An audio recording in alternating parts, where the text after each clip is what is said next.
സജിൻ ഗോപു, അനശ്വര രാജൻ എന്നിവർ പ്രധാന വേഷത്തിലെത്തുന്ന പൈങ്കിളിയിലെ പുതിയ ഗാനം പുറത്ത്.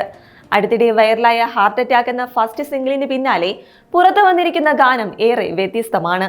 36 വയതിനിലെ എന്ന സിനിമയിലെ വാടി റാസാത്തി എന്ന ഗാനം പാടി ശ്രദ്ധേയയായ ലളിത വിജയകുമാറും ഹിംന ഹിലാരിയും ഹിനിത ഹിലാരിയും ചേർന്നാണ് ഈ ഗാനം ആലപിച്ചിരിക്കുന്നത്.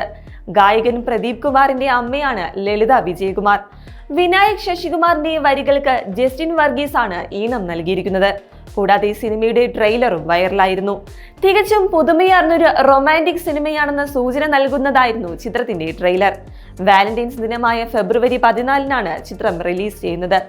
ആവേശത്തിലെ അംബാനായും പൊന്മാനിലെ മരിയാനായും ഒക്കെ വ്യത്യസ്ത വേഷപകർച്ചകളിലൂടെ വിസ്മയിച്ച സജിൻ ഗോപു ആദ്യമായി നായിക വേഷത്തിലെത്തുന്ന cinema കൂടിയാണിതെന്ന പ്രത്യേകതയുമുണ്ട്.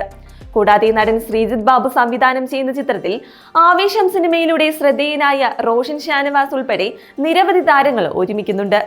Fahad Fazil and ഫ്രണ്ട്സിന്റെയും urban അനിമലിന്റെയും ബാനറിൽ ഫഹദ് ഫാസിലും ജിത്തു മാധവൻ എന്നിവർ ചേർന്നാണ് ചിത്രത്തിന്റെ നിർമ്മാണം. സൂപ്പർ ഹിറ്റ് ചിത്രങ്ങളായ രോമാഞ്ചം, ആവേശം എന്നീ ചിത്രങ്ങളുടെ സംവിധായകനായ ജിത്തു മാധവൻ രചന നിർവഹിക്കുന്ന ചിത്രം എന്ന പ്രത്യേകതയും ഇതിനുണ്ട്.